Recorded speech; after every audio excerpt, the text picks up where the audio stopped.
Éternel, nous bénissons ton nom pour ce moment. Merci Seigneur pour cette journée. Merci Seigneur pour cette nouvelle semaine. Je bénis ton Saint-Nom pour le souffle de vie renouvelé. Père de gloire, viens encore et prends contrôle de cette semaine. Si quelqu'un est malade, je prie que tu lui accordes la guérison. Si quelqu'un est confronté à des difficultés, sur le plan professionnel, ou sur le plan financier, ou sur le plan spirituel, je prie que tu apportes solution à ces difficultés. Et fasse en sorte que cette semaine soit pour nous une semaine de bénédiction, de protection et de grâce. Viens à travers ce premier numéro de dévotion de la semaine nous parler, nous édifier, mais surtout nous instruire par ton esprit. Béni sois-tu parce que tu le fais. Au nom de Jésus que j'ai prié. Amen. Je vous salue tous dans le nom puissant de Jésus-Christ de Nazareth, très cher membre du temps des paroliers. Je prie que le Seigneur bénisse vos différentes semaines et que cette semaine-là soit la manifestation de la grâce et de la faveur de Dieu dans vos différentes vies. Bienvenue à notre dévotion matinale qui aura pour thème « Maison divisée ».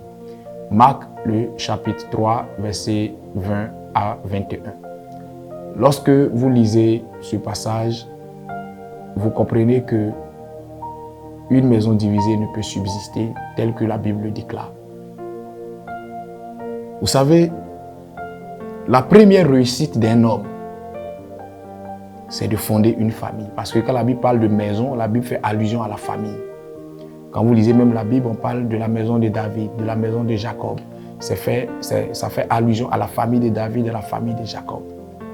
Et donc la première réussite d'un homme, c'est de bâtir une famille. La seconde réussite d'un homme, c'est de garder cette famille-là unie et soudée.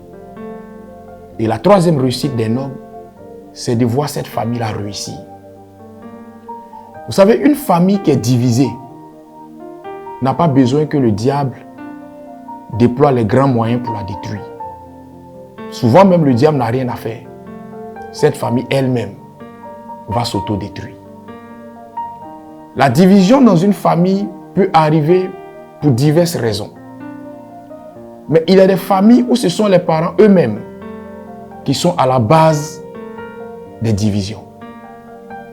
Soit à cause du favoritisme, on aime l'un plus que les autres et on n'arrive pas à manifester sagement cet amour et ça crée une division.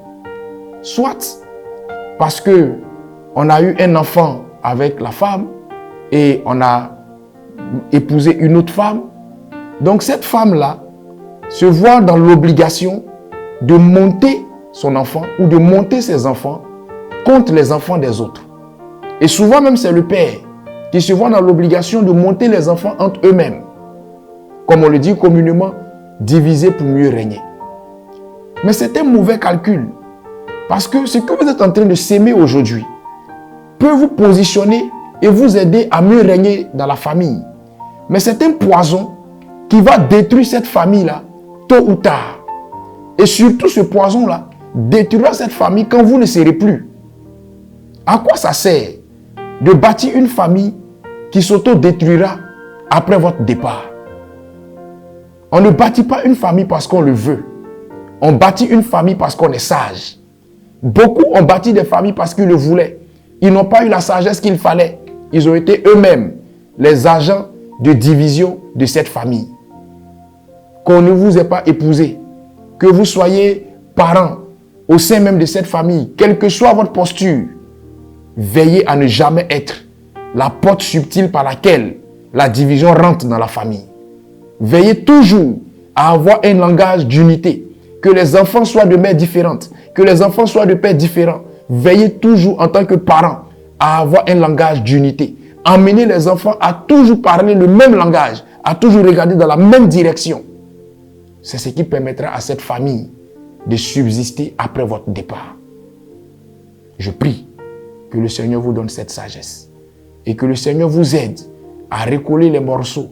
Si par inadvertance, vous avez été pour quelque chose dans la division actuelle de votre famille, que le Seigneur vous donne la bonne compréhension des choses et que le Seigneur fasse de vous un parent sage, que le Seigneur fasse de vous des enfants sages pour la survie de votre maison, pour la survie de votre famille.